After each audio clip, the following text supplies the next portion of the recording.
Hello bran, আসসালামু আলাইকুম। আশা করি ভালো আছেন। ঈদ চলে এসেছে, ভিডিও দেখেই বুঝেছেন শেষে কি থাকতে যাচ্ছে। তাই ভাবলাম যেহেতু রোজা শেষ, বাড়িতে যাব, একটু পার্লারে যাই, নিজের একটু টেক কেয়ার করা খুবই জরুরি। আমার চুলগুলো দেখেই বুঝতে পারছেন কি পরিমাণ ফ্রিজ হয়ে গিয়েছে, যার জন্য ভাবলাম হেয়ারের জন্য কিছু একটা করা যাক। তাই পার্লারে গেলাম এবং নিজের জন্য একটু সময় দিলাম। আর তারপরের দিনে চলে যাব বাড়িতে। তারপরে পার্লারে যাওয়ার পরে এত আরাম লাগছিল, চুলের কোনো কিছু করতে গেলে যখন হেয়ার মালিশটা করে এত আরাম লাগে, আমি অনেকবার ঘুমিয়ে যাচ্ছিলাম, মানে আরামে এত ঘুম আসছিল আমার। তারপরে যেহেতু বিকাল দিকে ছিল, ভাবলাম এখান থেকে যাওয়ার পরে আমি বাচ্চাদের জন্য ইফতার কিনে নিয়ে যাই, কারণ এখানে আমার আর বাসায় যেয়ে বানানোর একেবারেই টাইম নেই। তো চলে গেলাম পিৎজা বার্গেস। আর অনেকদিন ধরে পিৎজা খেতে চাইছিল। আমি পিৎজাটা অর্ডার দিয়ে বসেছিলাম, ওয়েট করছিলাম যে কখন হবে। ভাবলাম বসে আছি যেহেতু একটু ভিডিও করে নেই। আর একেবারে খালি ছিল, একদম খালি, আর ভালোই লাগছিল, এতটা খালি কখনো দেখিনি। বাসায় আসলাম, আসার পরে ঝটপট করে কিছু ইফতার নিজে বানিয়ে নিলাম।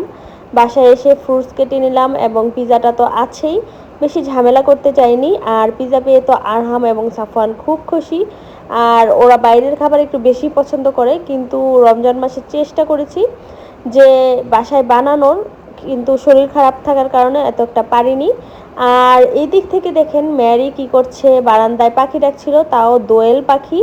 আর ও নিচ থেকে এত উৎসাহিত হয়ে দেখছিল, ও মানে ধরতে তো পারে না, বাট তাকিয়ে তাকিয়ে দেখে, প্রতিদিনই দেখে এরকম করে আমার জানালার সামনে বসে থাকবে, বারান্দায় বসে থাকবে। ওর সবচেয়ে প্রিয় জায়গা হচ্ছে বারান্দা, ওর খুবই ভালো লাগে বারান্দায় বসে থাকতে।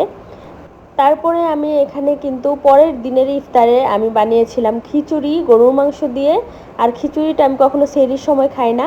তারপরে ইফতারের পরে যে আমাদের খালা কাজ করতে এসেছে, ওনাকে দিয়ে, যেহেতু আমি বাড়িতে যাব, যাওয়ার আগে আমি সব কিছু পরিষ্কার করিয়ে যাই, এবং এবারও ঠিক তেমনই করছি। এবং দেয়ালগুলোতে আমি পুরো মাস কিন্তু কাজ করেছি, বাট পরিষ্কার করতে পারি নাই।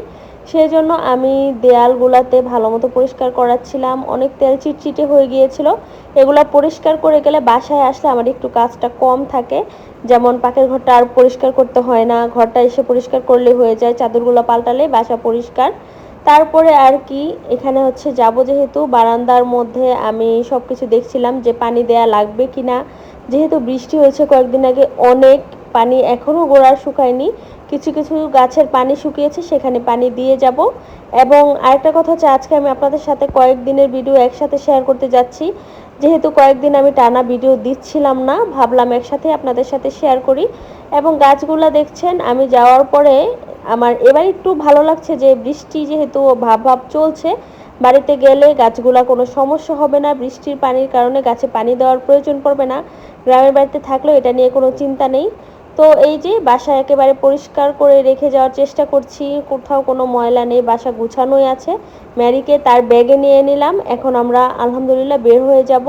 দরজা খুলে নিয়েছি এবং সাফওয়ানের বাবা আজকে চলে গিয়েছে সকালে, গাড়ি ঠিক করে দিয়েছে আমাদের বাসার নিচে, আমরা চলে যাচ্ছি। আর একা একা আজকে সব কিছু গুছাতে আমার একটু কষ্ট হয়ে গিয়েছে, খুবই বেশি প্যারা লেগেছে আমার। এখন বাসার নিচে গাড়ি চলে এসেছে, বাইরে এসে গাড়িতে উঠে এখন রওনা হয়ে যাচ্ছি আলহামদুলিল্লাহ। এবং বাসার নিচে থেকে গাড়িগুলোতে আমার ব্যাগ উঠাতে আমাদের একটু কষ্ট হয়েছে আজকে, সাফওয়ানের বাবা থাকলে এই ঝামেলাটা হয় না। তো আরহাম আর আমি পিছনে বসি, সাফওয়ান সামনের দিকে। আর যাওয়ার সময় কিন্তু প্রচুর গরম লেগেছে আজকে, জানি না কেন, আজকেই মনে হলো যে কি পরিমাণ গরম পড়বে এবার, বা গরমটা টের পেয়েছি। আরহাম ঘুমাচ্ছিল আমার পায়ের উপরে, ও গাড়িতে উঠলেই ঘুমিয়ে যায় সব সময়, আমিও দেখা যায় অনেক সময় খারাপ লাগলে একটু ঘুমিয়ে থাকি গাড়িতে। আর আরহামকে আমি আমার পায়ের উপরে শোয়ালাম এবং ম্যারি ওই পাশটাতে ব্যাগের ভিতরেই ছিল। আমরা এই রাস্তাটায় আসলে অনেকটা সময় দেখা যায় গ্লাস খুলে দেই এসিটা বন্ধ করে। সবচেয়ে বড় ব্যাপার হচ্ছে আমাদের, মানে এসিতে থাকলে অনেক সময় যে খারাপ লাগতে শুরু করলে আমরা এসি অফ করে গ্লাস খুলে দিয়ে বাইরের বাতাসের কারণে এত ভালো লাগে। তো এখানে যেহেতু জ্যাম নেই, জ্যামের রাস্তায় আবার এটা করলে চলে না, তখন দেখা যায় আরও বেশি অস্বস্তি লাগে, যার কারণে ওইখানে এটা করা সম্ভব না। আর কিন্তু মাওয়ার এই রাস্তাটা এত ভালো, আরহাম বলছিল যে আরহাম খুবই খুশি নানু বাসায় যাবে, ও খুব এক্সাইটেড ছিল। আর এখানকার রাস্তা, বিক্রমপুরের রাস্তা আর কি বলবো, বরাবরের মতো আমার সব ভিডিওতে যখন দেখেন আপনারা, তখন আমি একটা কথাই বলি, এখানে আসলে এই রাস্তাগুলো দেখলে মুগ্ধ হয়ে যায়, পরিবেশ দেখলে এত সুন্দর সুন্দর খাল, নদী, নালা, মানুষের বাড়িগুলো যেরকম ব্রিজ করা থাকে, মাঝখানে পুকুর থাকলে ওই পারে যাওয়ার জন্য এরকম ছোটোখাটো পুল বা ব্রিজ করা থাকে পারাপারের জন্য। এখানে এই রাস্তাটা আমি অনেক বাসায় এরকম দেখলাম যে ওই পারে যাওয়ার জন্য মানুষের বাড়ির সামনে ব্রিজ করে দিয়েছে বা সেতু করে দেওয়া আছে যাতে তারা সহজে পারাপার হতে পারে। এবং এই আজকে রাস্তা খালি ছিল, আমি দুপুরবেলা যেহেতু রওনা হয়েছি, দুপুরবেলা রওনা হলে একটা সুবিধা, রমজান মাসে এই রোদের সময় মানুষজন রোজা রেখে বের হতে চায় না। তো সেই কারণে আমি চিন্তা করলাম যে দুপুরবেলায় রওনা হই, একটু খালি রাস্তা থাকবে, না হয় ইফতারের টাইমে, যদিও এই জায়গাগুলোতে তেমন একটা আপনার জ্যাম পড়ে না, কিন্তু বাজারগুলো ক্রস করার সময় প্রচুর পরিমাণ জ্যামে আটকে থাকতে হয়। সেই হিসাব করেই দুপুরবেলা বের হই, তবে সেই জিনিসটা আমাদের খুব কাজে লেগেছে, আমরা তেমন একটা জ্যামে পড়ি নাই। আর দেখুন এখানে আলু তুলতেছে, এই দৃশ্যগুলো খুবই ভালো লাগে, খুবই ভালো লাগে। ক্ষেতের মধ্যে সব জায়গায় মানুষজন কাজ করছিল, ক্ষেত থেকে আলু তোলা হচ্ছিল, এখন আলু তোলার সিজন সম্ভবত। আমাদের গ্রামের বাড়িতে গেলেও কিন্তু এবার দেখতে পারবো সম্ভবত যে আলু তোলা হচ্ছে। বাড়িতে চলে এসেছি কথা বলতে বলতে, বাড়ির সামনে একেবারে, এখন নামবো। এসেই দেখি দুইটা গেটের সামনে খেলতেছে, সায়ান আর আরশিয়া। তো আরও বাচ্চারাও ছিল ভিতরে। আর তারপরে সব জিনিসপত্র নামালাম, নামিয়ে তারপরে বাসার ভিতরে যাচ্ছিলাম। আর আমি অবশ্য রাস্তায় নেমে যাই সিপাহী পাড়ারের দিকে, কারণ আমার প্রচুর বমি আসছিল। আমি রাস্তায় নেমে গিয়েছিলাম, আসার পর আরহাম ওর খালামণিকে জড়িয়ে ধরছিল, এবং আমাদের মামুনি আমার কোলে ছিল, আমার ভাইয়ের মেয়ে, যাকে গতবার মানে রোজার মধ্যে দেখতে আসি, ও জন্ম হয়, এবং এই হচ্ছে আজকে ওকে দেখি। আরহামের গার্লফ্রেন্ড না?